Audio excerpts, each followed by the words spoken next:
우리 교회는 낙도 단기 선교를 오늘 떠났습니다.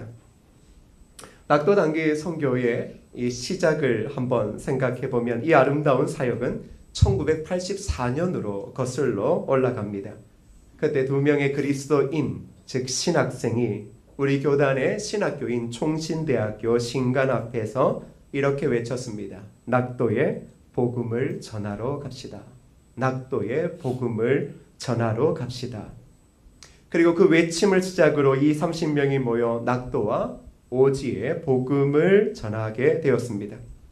이 운동은 독특하게 조직도 없고 특별한 지도력도 없이 신학생들이 자발적으로 모여 선교한 신학생 선교 운동이 바로 낙도와 오지의 단기 선교였습니다. 이러한 단기 선교는 시작되어지고 2006년까지는 9,370명이 넘는 사람들이 동참했고, 그러던 중 한 신학생이 섬에서 목회하는 것이 하나님의 부르심을 것을 확신하면서 1990년에 처음으로 우리나라 현지, 즉 낙도의 섬 선교사를 파송하게 되었습니다. 그리고 지금은 28명의 현지 섬 선교사들을 파송하고 있고, 직간접적으로 대략 50여 명의 현지 사역자들이 협력하고 있습니다. 우리가 이야기하고 있는 낙도, 우리나라의 낙도는 적어도 480여 개의 섬이 있습니다. 그 섬 중 우리 교회 선교팀이 오늘부터 3박 4일 동안 방문하는 곳은 넙도라는 것입니다. 선교팀은 이곳에 있는 넙도 교회에 머물며 사역을 하게 되어집니다. 그렇다면 여러분, 넙도 들어보셨어요? 네, 교회에서 들어보셨죠? 자, 그리고 넙도는 어떤 곳인지, 그리고 우리가 가서 머물게 되어지는 넙도 교회는 어떻게 생겼고 목사님은 누구신지 여러분 궁금하세요? 안 궁금하세요? 궁금해요. 궁금해야 돼요. 감사합니다. 그래서 제가 준비했습니다. 보도록 하겠습니다.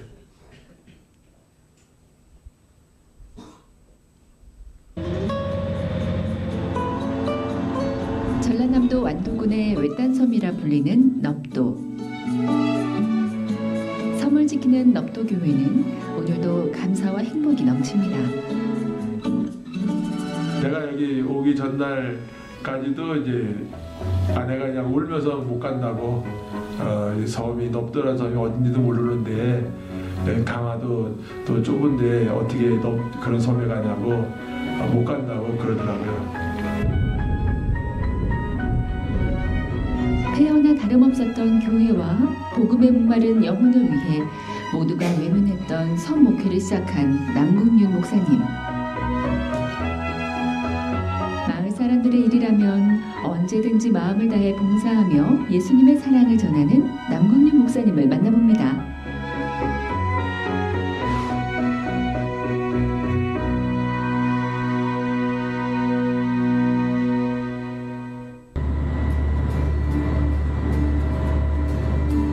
전라남도 땅끝섬 넙도.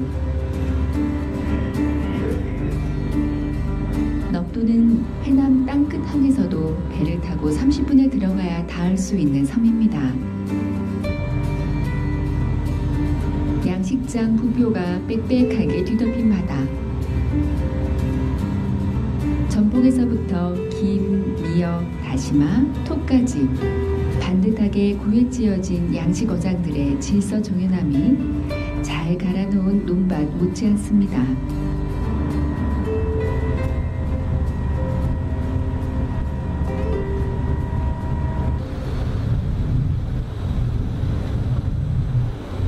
세상의 모든 소리를 삼켜버린 듯 조용한 섬 넙도. 약 400여 가구가 살아가는 이곳에 새하얀 건물에 넙도 교회가 눈에 들어옵니다.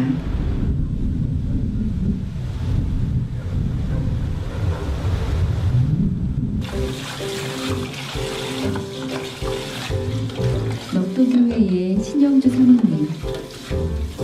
사모님은 교회 주일학교를 맡고 계십니다. 성탄절 이럴 때 더 많이 나와요. 근데 이제 요즘은 제일 안 나올 때 우리 민주 혼자 오늘같이 춥거나 이런 날은 민주 혼자 왔네요. 민지가 누구예요?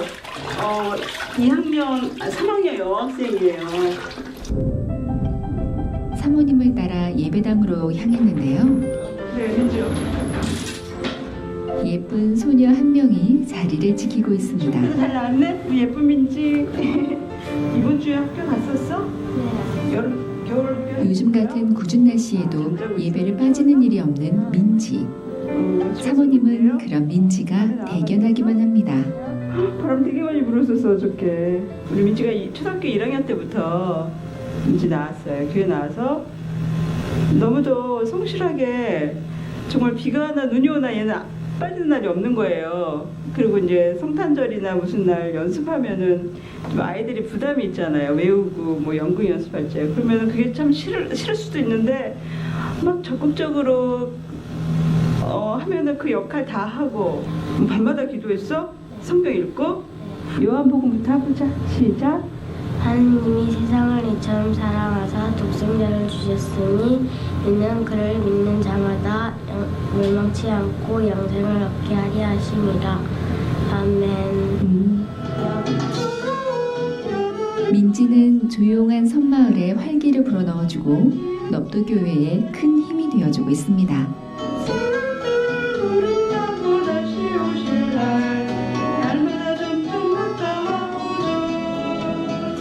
민지가 또 언니가 있고 이게 쌍둥이 동생 둘이 있고 또 엄마는 결혼하기 전에 예수님을 믿었었는데 안 나오신다 하더라고요. 그리고 할머니도 계신데 늘 이 가정을 위해서 복음화되 이렇게 해달라고 기도하고 있죠. 그래서 민지도 아빠가 아직 안 믿으시니까 많이 어려운데 사실 아빠를 위해서 제일 많이 기도를 하긴 해야 되죠. 아빠가 제일 중심으로 하시니까. 근데 이제 교회 한쪽에 작은 사택. 그곳에서 남궁유 목사님을 만났습니다. 넙도 지킴이로 통하는 남궁유 목사님. 목사님이 넙도에 온 지도 벌써 15년이 흘렀습니다. 나는 그냥 뭐 하나님의 이제 뭐 소명, 뭐 사명 그런 것도 몰랐어요. 정말 어머니가 기도하시는 어머니거든요. 어머니가 기도해서 저를 이렇게 인도하셨는데 정말 어머니가 눈물을 흘리면서 하나님 앞에 기도해가지고요. 그래서 이렇게 목사가 됐어요. 모태신앙이었지만 그냥 뭐 술 담배 다 하고 친구들과 어울려 혈기도 많고 그래가지고요. 그냥 싸움도 잘하고 그렇게 살아왔던 저인데 하나님께서 저를 찾아가시고 이렇게 은혜 주셔서 구원해 주셔가지고요. 그래서 새 사람으로 이렇게 변화시키셨어요. 늦은 나이에 결혼해 두 아들을 얻은 남궁유 목사님 부부. 목사님 부부에게 뿐만 아니라 섬마을의 활력소였던 두 아들은 한 선교사님의 도움으로 중국에서 공부를 하고 있다고 합니다. 한마디로 이제 은혜의 하나님이시죠. 어떤 내가 자격이 있어가지고 갖춰져 있기 때문에 나를 부르시고 이렇게 쓰시는 것이 아니라 하나도 갖춰주지 않았는데 하나님이 그냥 은혜로 이렇게 써주시잖아요. 너무 그 하나님 은혜가 감사하죠. 그래서 저는 하나님을 이렇게 한마디로 표현한다고 하면 은혜의 하나님, 사랑의 하나님 이렇게 표현할 것 같아요.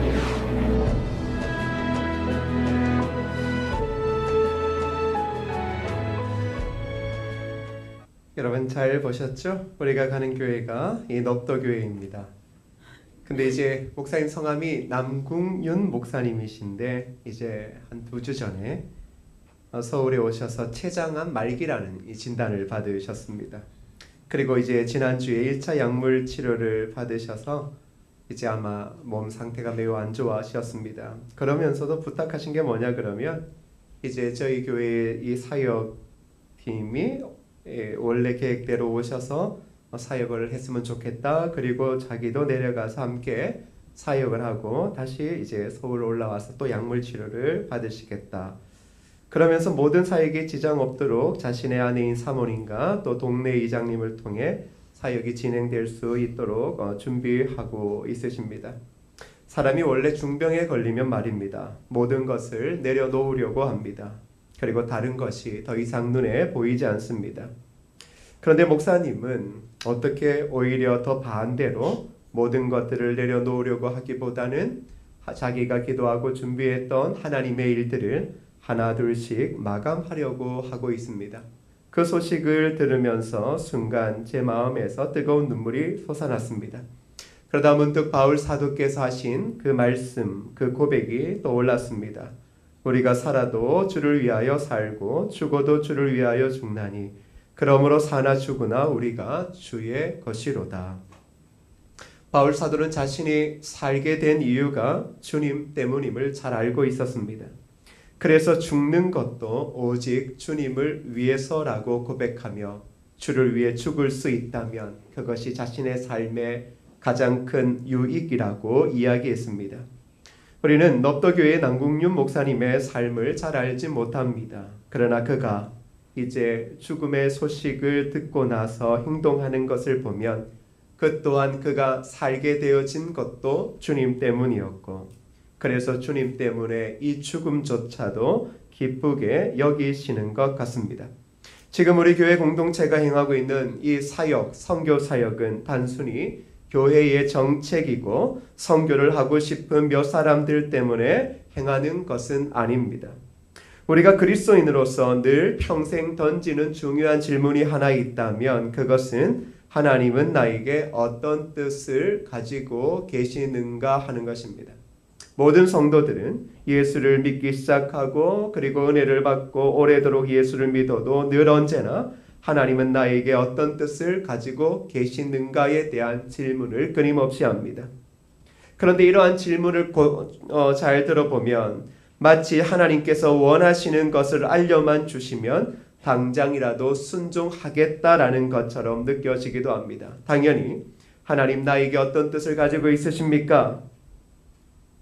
그 뜻을 말씀해 주시면 제가 지금 순종하겠습니다. 그렇게 우리가 묻고 있는 것 같습니다. 그런데 우리가 알고자 하는 주님의 뜻은 그리 복잡하지 않습니다.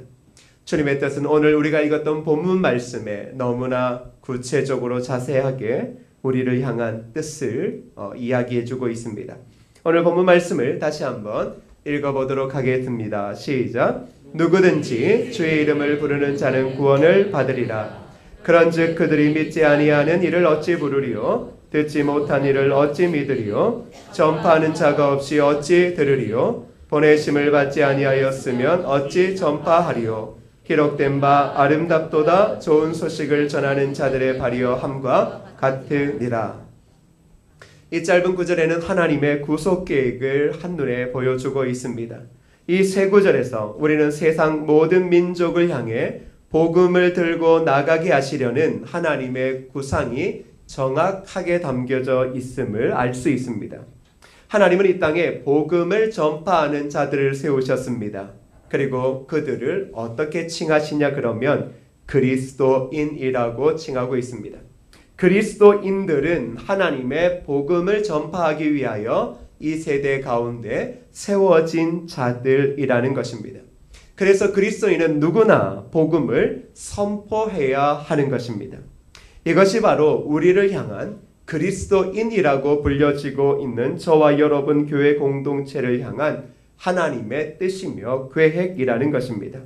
하나님은 늘 그리스도인을 통해 세상에 예수 그리스도의 복음을 외치게 하고 있으십니다. 자, 복음을 외칠 때 어떠한 일이 일어납니까? 사람들이 그 복음의 말씀을 듣게 된다라는 것입니다. 중요한 것은 저와 여러분들이 예수 그리스도의 복음을 전하면 사람들이 듣게 되어져 있습니다. 우리는 이렇게 말합니다. 우리의 이 복음의 선포를 아무도 듣지 않습니다. 아닙니다. 하나님은 명확히 말합니다. 그리스도인들이 예수 그리스도의 복음을 전하면 듣게 되어져 있고 그리고 그 중에는 복음을 듣고 그리스도를 믿어 구원에 이르게 되는 놀라운 구원의 역사가 일어난다라고 성경에 기록되어지고 있습니다.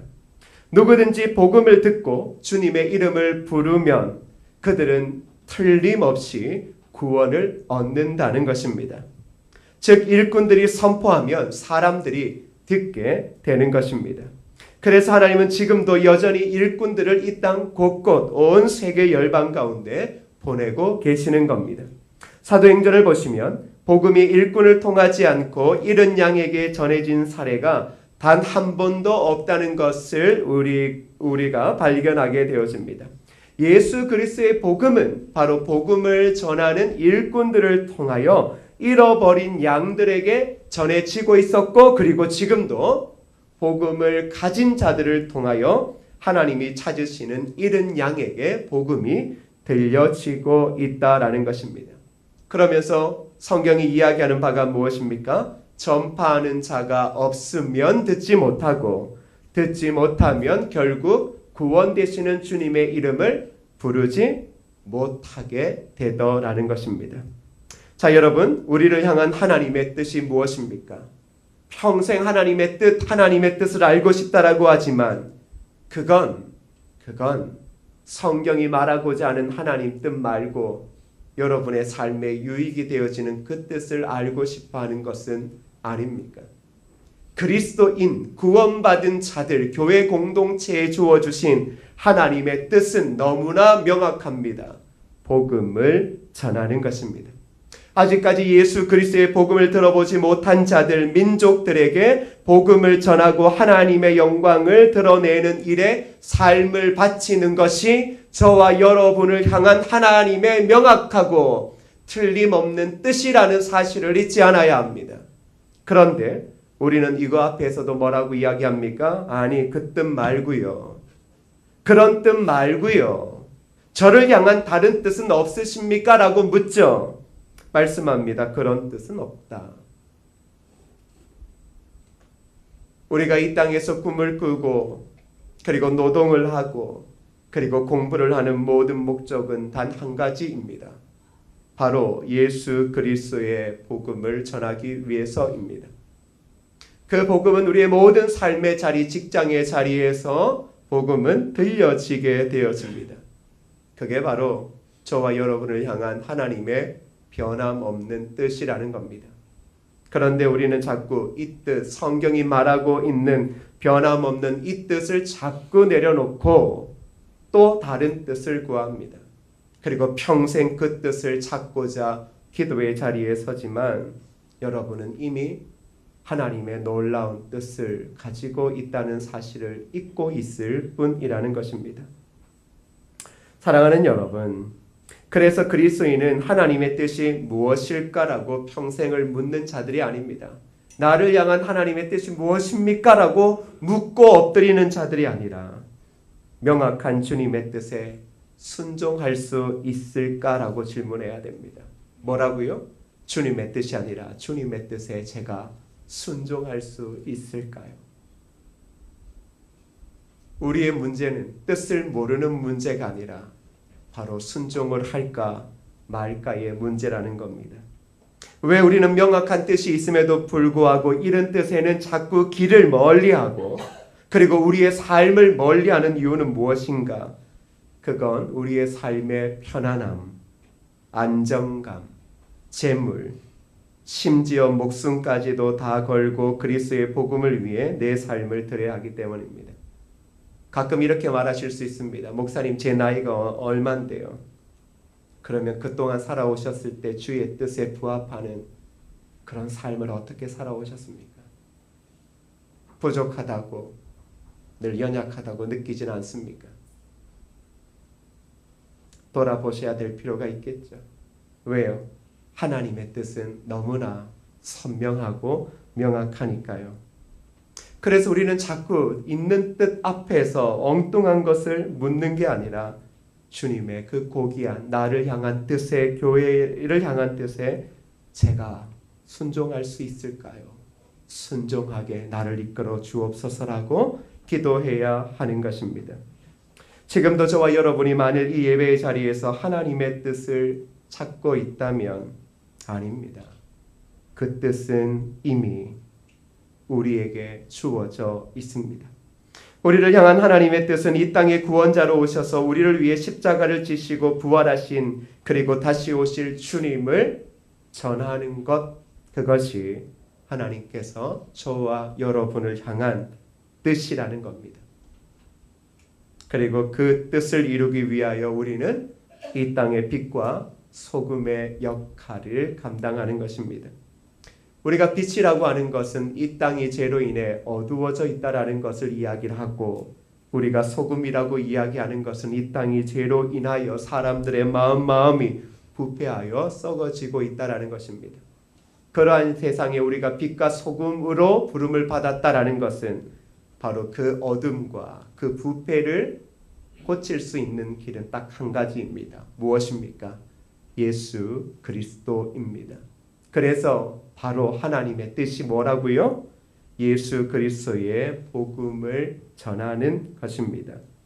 사랑하는 여러분, 그러면 복음을 전할 때 이 복음을 전하는 것이 하나님의 명확한 뜻이라면 우리는 한 가지의 꿈을 꾸게 됩니다. 그건 바로 복음을 들은 자들이 예수 그리스도를 발견하고 그분을 믿고 그 입술로 그리스도인을 시인하여 하나님의 자녀가 되어지는 것을 꿈꾸게 되어지는 겁니다. 그래서 교회 공동체가 영혼이 주 앞에 돌아오는 것을 꿈꾸며 그것 때문에 기뻐하는 것입니다. 이걸 산술적으로 계산해서는 안 됩니다. 여러분과 제가 자꾸 무엇인가 사역에 제동이 걸리는 이유는 산술적인 것 때문입니다. 여러분들 중에서도 혹이라도 이런 선교가 불편하시고 내가 못 가서 불편하셔서 그렇게 막대한 돈을 써서 그런 일을 해야 되나 싶지만, 그러나 그것은 지극히 인간적인 산술입니다. 그런데 하지 않으면 뭐가 남을까요? 그렇지, 나도 안 가고 너도 안 가면 속 다 편합니다. 그렇습니다. 우리가 그런 사람입니다. 내가 못 가면 남도 못 가게 해야 내가 속이 편합니다. 안 그렇습니까? 저만 그래요?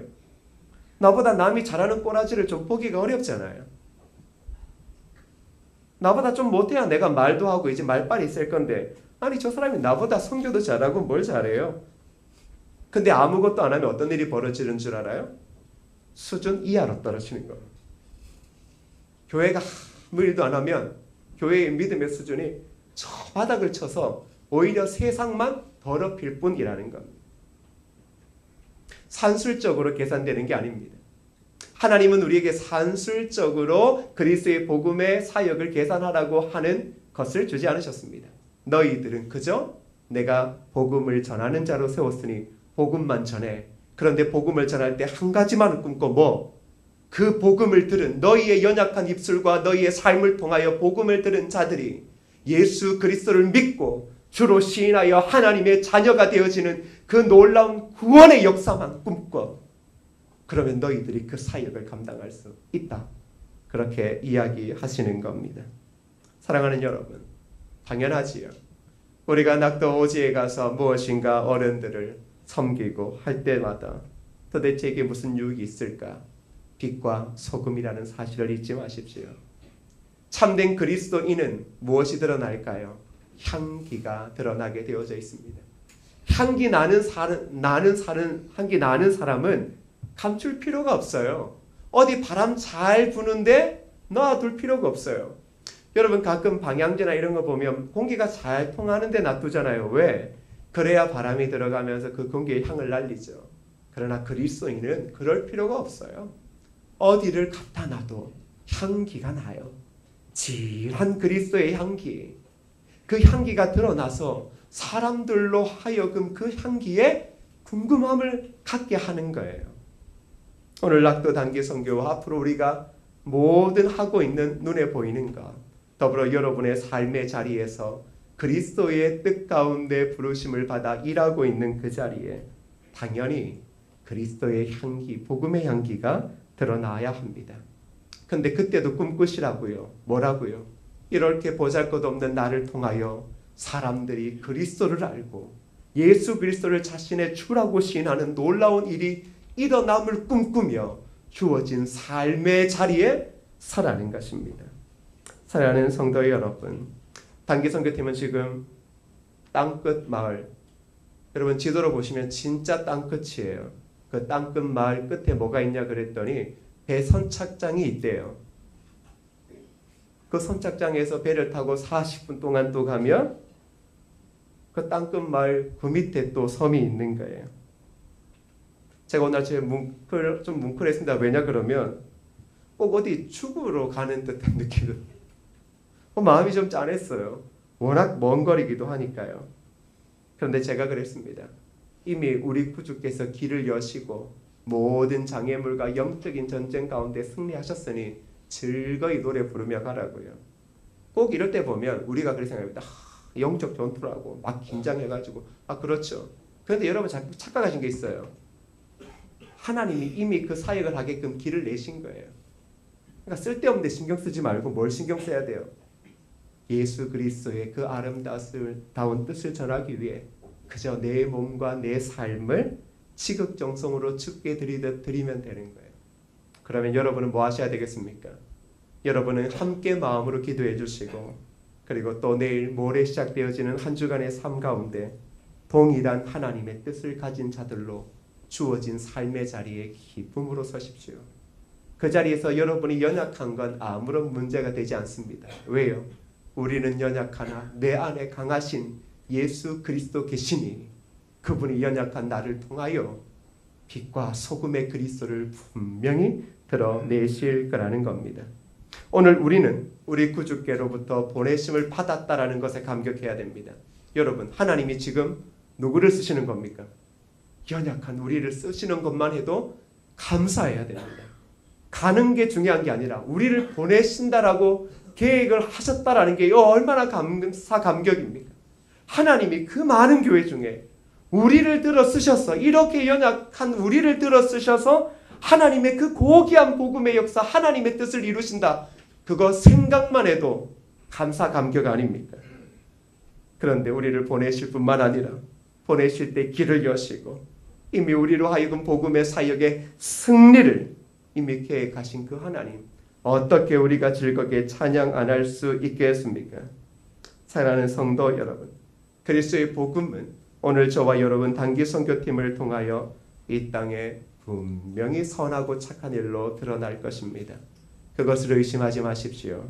더불어 여러분의 주어진 삶, 직장, 가정의 자리, 모든 관계가 있는 자리에 여러분은 예수 그리스도의 복음을 위하여 부르심을 받은 자임을 잊지 마시고 바로 그 속에서도 주님은 여러분을 통하여 생명 되신 예수 그리스도를 드러내실 것이고 저와 여러분을 향한 하나님의 뜻, 복음을 전하는 그 뜻을 이루실 것입니다. 그러기에 이제 저와 여러분 앞에 남은 건 무엇입니까? 하나님의 부르심에 순종하는 예수의 제자가 되어져야 합니다. 자꾸 갈등하시죠? 갈등하지 마세요. 갈등하지 마세요. 여러분들이 얼마나 얼토당토 안 하는 이야기들을 하시냐 그러면 목사님 바쁜 거 지나가면 제가 안 갈게요. 바쁜 거 지나가고 나서 살아있을 수 있는 가능성이 있어요. 몇 프로가 돼요? 목사님 내가 이거 다 내려놓고 난 다음에 그때 갈게요. 그래서 60, 70 돼서 또 못 가시잖아요. 그때는 무릎이 안 좋아서 못 가고 허리가 아파서 안 가고 그럼 평생 주를 위해 어떻게 사나? 심각한 고민들을 해보셔야 되겠죠. 목사님 선교지만 가는 게 다예요? 삶의 선교지라고 말씀하시면서 그렇죠. 모든 것들이 그렇습니다. 자꾸 그 차에 대한 변명은 우리로 하여금 예수 그리스도의 능력을 잃게 하는 것입니다. 선명하게 주어진 뜻 여러분 잊지 마십시오. 그 뜻 말고 다른 뜻을 찾으려 하지도 마십시오. 우리를 구원하시고 우리의 교회와 성도들을 두신 건 이 땅에서 교회 소문 좀 잘나게 하고 좋은 일 좀 몇 가지 더 하게 하는 게 아니라 그리스도의 복음을 전하기 위하여 교회가 있을 뿐입니다. 그러면 저와 여러분들이 교회에서 아웅바둥 할 일이 있습니까? 없습니까? 없죠. 왜? 목사님 선교팀을 1년에 12번 만들어 주십시오. 삶의 직장에도 선교도 하지만 복음을 듣지 못한 그 자리에도 제가 복음을 들고 가고 싶습니다. 목사님 그러한 사역들을 더 많이 해주십시오. 이렇게 이야기하셔야 돼요. 싸울 일이 있습니까? 다른 교회를 기웃거릴 수 있겠습니까? 왜? 하나님의 뜻은 우리로 하여금 교회 공동체에서 무엇인가 대단한 걸 만드는 게 아니라 뭡니까? 예수 그리스도의 복음을 전하기 위하여 부르심을 받은 그것밖에 없으니 우리가 할 수 있는 건 뭡니까? 내 삶을 들여 그리스도의 복음을 전하는 겁니다. 5월 가정의 달입니다. 젊은 부부 여러분, 아이 어릴 때부터 선교지 데려갈 꿈을 가지셔야 돼요. 무슨 말인지 알아요? 다 크면 자기 아버지가 하늘을 찌르는 담임 목사라 할지라도 다 크면 말 안 들어요. 자, 자녀 여러분, 부모님 말 잘 들어요, 안 들어요? 자, 자녀들만 속으로 얘기해봐요. 잘 들어요, 안 들어요? 아, 난 너무 찌그기 잘 듣는다. 네, 잘 듣는다. 그렇게 젊은 세대가 어릴 때부터 뭐 해야 돼요? 애가 머리에 정신 뭐 박히기 전에 선교제 가서 늘 그렇게 너는 주를 위해 부르심을 받은 거야. 너희의 삶은 복음을 전하는 거야. 그래서 열심히 공부해 잘 봐. 그렇게 해서 선교지 이런 데 오지에 자꾸 발로 차 넣어야 돼요. 이제 막 또 부담스러운 거죠. 목사님 정신 나갔습니까? 어릴 때부터 목동 학원에 보내서 연대, 고대, 서울대 보내서 세상을 구원하고 목사님 개 하나가 잘 돼가 연봉이 1억이면 1년에 헌금을 얼마 하는데 그렇게 키워야죠. 이렇게 이야기할 수 있지만 그거는 이제 더 이상 생각이 싫습니다. 진짜 제대로 된 애를 키워야 되지 않겠습니까? 예수에 미쳐서 예수의 사고에 사로잡힌 사람이요. 그러기 위해 하나님의 부르심에 순종하는 예수의 제자가 되게 해달라고 기도하세요. 기도. 네? 제발요. 그리고 나이 들어 무릎 관절, 고관절 다 나가기 전에 내가 그래도 오지에 가서 한번 비행기 타고 선교할 수 있도록 하나님 힘 한 번 달라고 기도하세요. 아시겠습니까? 한 번 살 인생 불타오르게 살다가 화끈하게 가야지.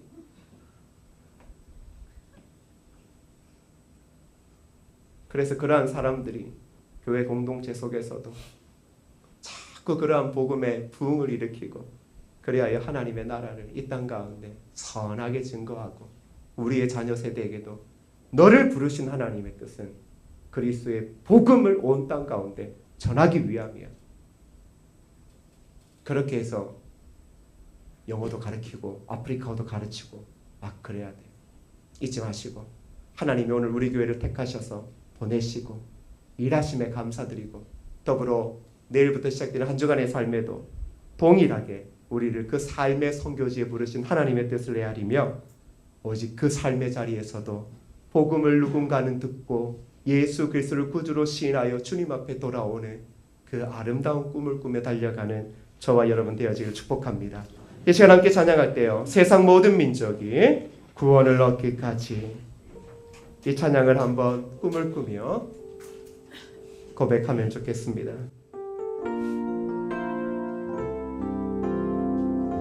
세상 모든 민족이 구원을 얻기까지 쉬지 않으시는 하나님 주의 심장 가지고 우리 이제 일어나 주 따르게 하소서. 세상 모든 육체가 주의 영광 보도록 우릴 부르시는 하나님 주의 손갈 되어 세상을 치유하며 주 섬기게 하소서. 물이 바다 덮음 같이 여호와의 영광을 인정하는 것이 온 세상 가득하리라. 물이 바다 덮음 같이 물이 바다 덮음 같이 오리라 그날에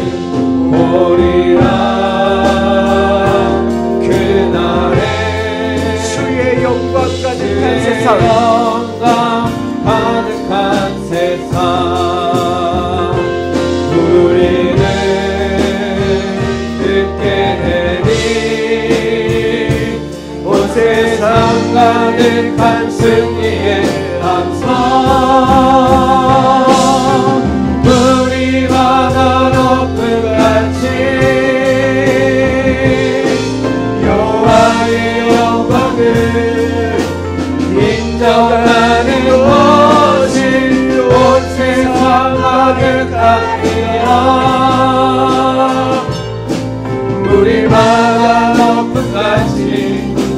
바다 덮음같이 우리 바다 덮음같이 우리 이 시간 합심하여 기도할 때는 나를 향한 하나님의 뜻, 복음을 전하는 그 뜻 가운데 순종하는 우리의 삶 되어지게 해달라고. 그리고 오늘부터 3박 4일 동안 진행되어지는 낙도 단기 선교 가운데 은혜를 부어주셔서 오직 그곳에 살아계신 하나님의 능력만 드러날 수 있도록 우리 모든 선교팀과 사역을 붙잡아 달라고 합심하여 함께 기도합니다. 기도합시다. 아버지 하나님 감사합니다. 하나님 아버지 하나님의 놀라운 뜻이 있기를 원합니다. 우리를 향한 하나님의 뜻, 복음을 전하는 하나님의 뜻, 그 뜻 가운데 우리를 세워주시고 우리를 이끌어주시니 감사합니다. 하나님 은혜를 더하옵소서. 하나님의 고귀하고 아름다운 뜻이 임하게 하여 주옵소서. 낙도 단기 선교 가운데 은혜를 베풀어 주시고 낙도 단기 선교팀을 통하여 하나님의 살아계심과 하나님의 영광만 드러나게 하옵소서.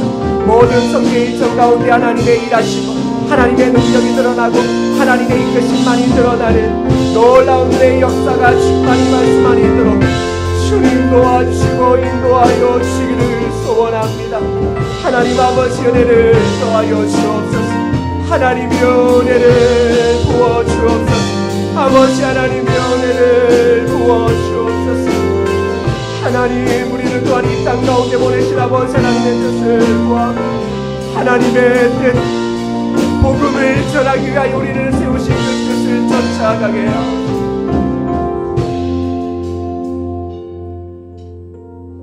우리를 향한 하나님의 뜻에 순종하는 예수의 제자 되게 하시고